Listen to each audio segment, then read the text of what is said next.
Set up predictive cash forecasting so that you can make better use of your cash with data-driven continuous cash forecasting. This video is part of a series for setting up predictive cash forecasting. Related videos are linked in the description. In this video, you will get an overview of the 11 cash flow drivers in predictive cash forecasting. You will discover how to configure 4 of these driver methods. Driver-based forecasting lets you use real business factors to predict cash flow more accurately. You've got 11 built-in methods, 3 for cash inflows and 8 for outflows, so you can tailor forecasts to your business. For inflows, start with revenue receipts. Use revenue and pay terms to project cash. For example, a retail business might collect 70% in 3 days and 30% in 5 days. Project receipts.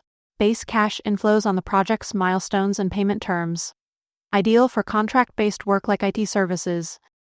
Days sales outstanding or DSO receipts.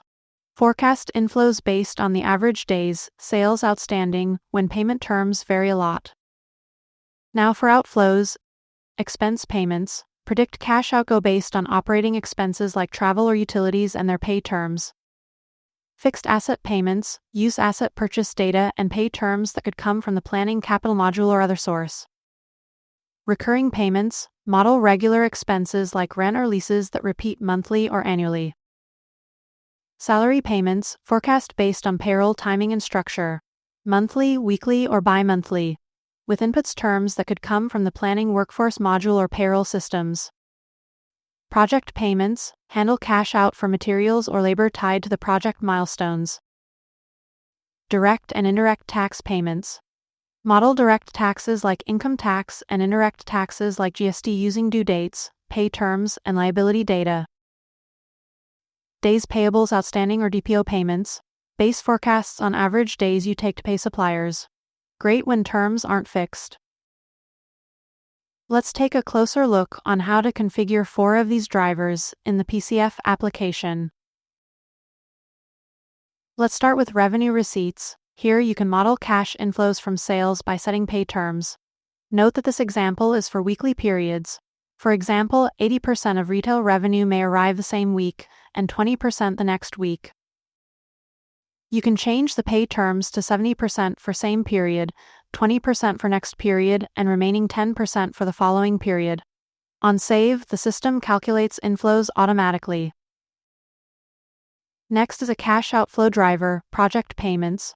For the digital transformation project, you can assign milestones, like 30% at phase 1, 30% at phase 2, and 40% at completion. First, the milestone amounts are derived on milestone percentage for each project.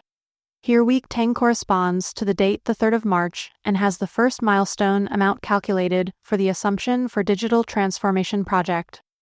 And the cash flow is calculated by applying the pay term on the milestone amount for the project. So the pay term 1 calculates the 40% for the milestone 1 amount to outflow further 2 weeks from week 10. And the pay term 2 calculates the 60% for the milestone 1 amount to outflow 5 weeks from week 10.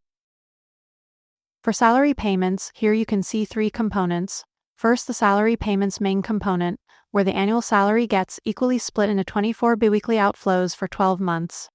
Annual bonus being a one-time payment, outflow is on the week associated with the due date.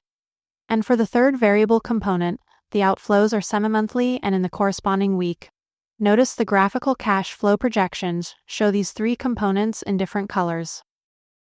Finally, recurring payments. For a lease, you can set the pay basis monthly, start date, and frequency. The system schedules outflows accordingly, ideal for rent or subscriptions. With these 11 cash flow drivers, you're equipped to align forecasting with how your business actually runs. To learn more, visit docs.oracle.com.